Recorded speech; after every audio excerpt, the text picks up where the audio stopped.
अपनी शादी के 4-5 माह बाद की बात है। वो मैके आई हुई थी। रात को बदरूक टमाना का मुलाजिम खास कालू अपने साथियों के साथ बाबे मीदे के मकान में घुस गया और बाप बेटी को जबरदस्ती सरदार बदरूक की हवेली में ले गया।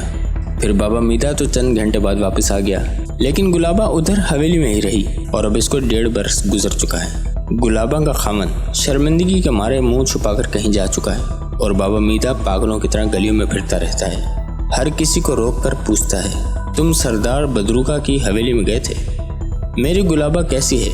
लोग इसका सवाल सुनकर खामोशी से आगे बढ़ जाते हैं, जैसे कोई गौर करने वाली बात ही ना हो। कभी कभी वो सदमे से बिल्कुल आउट हो जाता है। शराब खाने में जाकर जी भर कर शराब पीता है, फिर कोई लकड़ी और ईंट पत्थर या ऐसी कोई चीज़ उठाकर गांव के चौराहे में आ जाता है। वो चीज़ लोगों को दिखाकर कहता है, देखो ये बदरूका है। इस चीज़ को ज़मीन पर फेंक देता है और बेतहाशा ठोकरें मारने लगता है, साथ साथ चीखता रहता है। उस रोज़ भी यही हुआ था। गांव के चौक में गुरुद्वारे के सामने बाबा मीदा रो पीट रहा था। ऊपर से बदरूका के कुछ कारिंदे आ गए, उनमें कालू भी था। उन्होंने बाबे मीदे को ज़मीन पर गिराकर बुरी तरह पीटा, फिर उसके कपड़े फाड़ने लगे। 70 ढांपने के लिए बाबा ज़मीन पर गुठरी हो गया। वो इसे ठोकरे मार मार कर खड़ा होने पर मजबूर करने लगे। मुझसे ये सब कुछ बर्दाश्त न हुआ। मैंने कालू और इसके साथियों का हाथ रोका। वो मुझसे उलझ पड़े। मैंने भी इनमें से एक की ठुकाई कर दी। कालू और इसके साथी मुझे खूनी नज़रों से घूरते और धमकियाँ देते हुए चले गए। शाम को सरदार बदरूक टमाना ने मुझे हवेली बुला लिया। वहाँ कालू और दूसरे लोग भी मौजूद थे। बदरूक टमाना ने अपनी तरफ से बड़ा बनकर मेरी और कालू की सुलह करवा दी। बहरहाल मैंने साफ कह दिया कि मेरी चौकी की हदूद में जहाँ भी कानून की खिलाफ वर्जी नजर आएगी, मैं अपना फ़र्ज ज़रूर अदा करूँगा। मेरी किसी से ज़ाती दुश्मनी नहीं, ये कानून और जुर्म की दुश्मनी है। इस वाक़ये के 6-7 रोज़ बाद मैं सुबह नहर से नहाकर वापस आ रहा था कि मकई के खेत में से किसी ने मुझ पर गोलियाँ चलाई। मेरे अंदाजे के मुताबिक 2 राइफलें थीं। उन्होंने कम से कम 8 राउंड फायर किए थे। एक गोली यहाँ मेरी कलाई से ज़रा ऊपर लगी। मैं दौड़कर एक खाल के अंदर लेट गया। इतने में 2-3 खेत मजदूर वहाँ पहुँच गए और उन्होंने मेरा हाल अहवाल पूछा। वैसे मैं समझता हूँ हमलावरों ने सिर्फ मुझे डराने के लिए फायरिंग की थी, वरना वो मुझे मारना चाहते तो ये ज़्यादा मुश्किल ना था। मैं पूरी तवज्जो से अशफाक की रोतास सुन रहा था। मैंने कहा, अच्छा ये बताओ सरदार बदरूक टमाना लड़की के बारे में क्या कहता है? अशफाक ने गुस्से से कहा, वो 1 नंबर का झूठा है, सिर्फ मुकर जाता है। कहता है मैं तो इस नाम की लड़की को जानता भी नहीं, हालांकि बच्चे बच्चे को मालूम है बाबे मीदे की बेटी इसकी हवेली में है। मैं परेशानी के आलम में कभी कभार सिगरेट पिया करता था। मैंने अशफाक से एक सिगरेट लेकर सुलगाया। चंद एक गहरे कश लेने के बाद कहा, अशफाक मैं समझता हूँ ये चौकी तुम्हारे लिए बिल्कुल मुनासिब नहीं, बेहतर होगा तुम यहाँ से अपनी तब्दीली करवा लो। वो मुस्कुराया, नवाज साहब मैं जानता हूँ आप ये क्यों कह रहे हैं, लेकिन अगर मैं इस चौकी में काम ना कर सका तो फिर समझिए सारी ज़िंदगी काम ना कर सकूँगा। बाकी जहाँ तक आपके मशवरों का ताल्लुक है, मैं इनकी कदर करता हूँ और इन पर अमल भी करूँगा। आपको मुझसे ज़्यादा शिकायत जल्दबाजी की है ना, इंशाल्लाह अब ये जल्दबाजी नहीं होगी। मेरे समझाने बुझाने का अशफाक पर कोई ख़ास असर नहीं हुआ।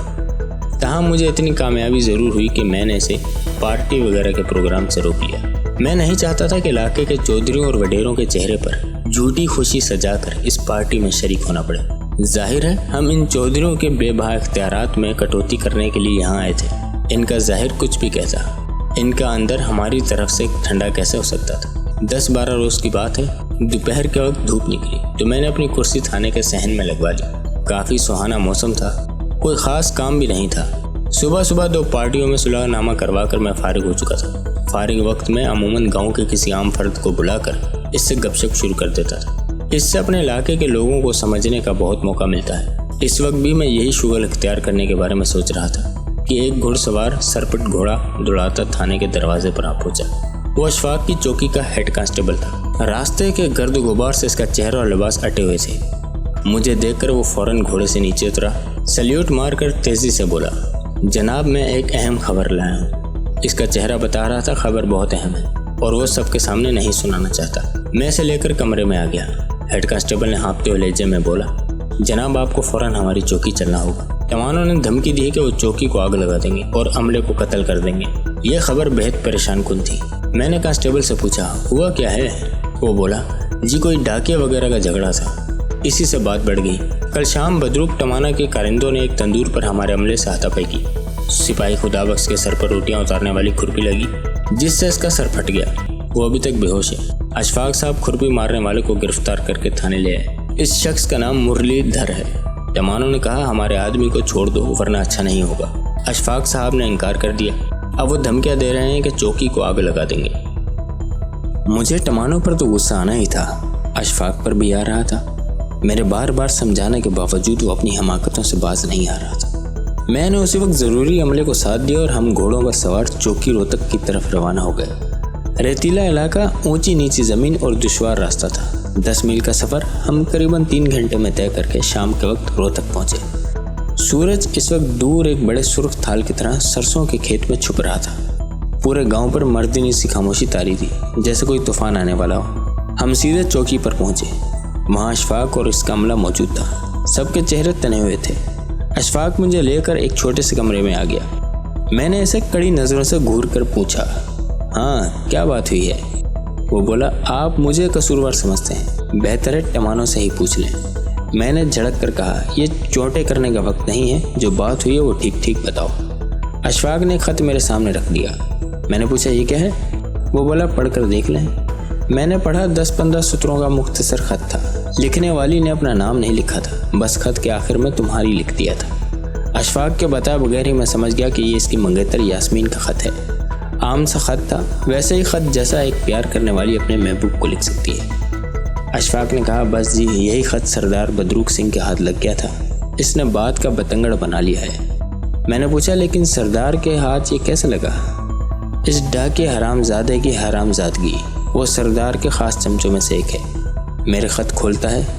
ये ख़त इसने जाकर सरदार को दिखाया। सरदार ने पंचों को इकट्ठा कर लिया और इन्हें भड़काया कि ये देखो, जो बंदा तुम पर थानेदार बनाकर भेजा गया है, इसके लुच्छन क्या हैं। वो पराई बहू बेटियों से इश्क पैसे लड़ाता है। अब आप इंसाफ करें, ये मेरी मंगेतर का ख़त है और आपने पढ़कर देख ही लिया है कि इसमें ऐसी कौन सी बात लिखी है। मेरा ये ज़ाती ख़त सरदार बदरूक और पूरे गांव के सामने क्यों पहुंचा? क्यों सबके सामने मेरी तजलील की गई? मैं यहाँ थानेदार बना कर आया हूँ। अगर मैं चौधरियों से अपनी इज्जत महफूज नहीं रख सकता तो दूसरों की इज्जत क्या खाक बचाऊँगा? मैं डाकिए से बासपुरस करने इसके घर पहुँचा तो पता चला हवेली में है। मैं हवेली चला गया। वहाँ महफिल जमी हुई थी। मैंने डाके से बात करना चाही तो सरदार बदरूक सिंह खुद बीच में कूद पड़ा। सरदार से तू मैं हो गई। इसने मुझ पर लोफरपन का इल्ज़ाम लगाया तो मैं भी चुप ना रह सका। मैंने कहा, लोफरी और बेहयाई का पता तो इस वक्त चलेगा जब बाबे मीदे की गुमशुदा बेटी बरामद होगी और वो अदालत में बताएगी कि अब तक वो किसके जुल्म सहती रही है।